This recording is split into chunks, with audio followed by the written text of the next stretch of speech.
పాలమూరు పట్టణంలో ఒకవైపు దినదినాభివృద్ధి చేయాలని మంత్రి శ్రీనివాస్ గౌడ్ అనేక నిధులు తెస్తూ పాలమూరు మున్సిపాలిటీ అన్ని రకాలుగా అభివృద్ధి చేయాలని చేస్తున్న ప్రయత్నంలో కొంతమంది అధికారులు చేస్తున్న తప్పిదాల వల్ల చేస్తున్న పనులలో నాణ్యత లోపించడం పలు విమర్శలకు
నిబంధనలకు నీళ్లు వదిలిన మున్సిపల్ ఇంజనీర్ కాంట్రాక్టర్ చేసిన పనులకు సంతకాలకే పరిమితమైన ఇంజనీరు పనుల్లో నాణ్యత విషయంపై ఆర్కే న్యూస్ వివరణ అడిగితే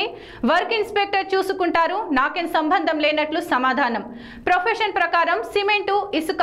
రాతి పొడి కలిపి వేయాల్సి ఉండగా నాణ్యత లేని ఇసుక అర్ధ ఫీట్ బెడ్ తో నిర్మించాల్సి ఉండగా 2.5 ఫీట్లు 0.6 ఇంచులు వేయడం కొసమెరుపు ఈ పనులు ఇంజనీరింగ్ టెక్నాలజీ ప్రకారం జరుగుతున్నాయని చెప్పడానికి పూర్తయిన పనులు చూస్తే ఎవరైనా చెప్పవచ్చు సైడ్ గోడలు ఒక సైడు అర్ధ ఫీట్ హైట్ ఉంటే మరో సైడ్ రౌండ్ గా ఉంది దీన్ని చూస్తే ఇంజనీర్ పర్యవేక్షణ లేకుండా పనులు జరుగుతున్నాయని ఇట్టే అర్థమవుతోంది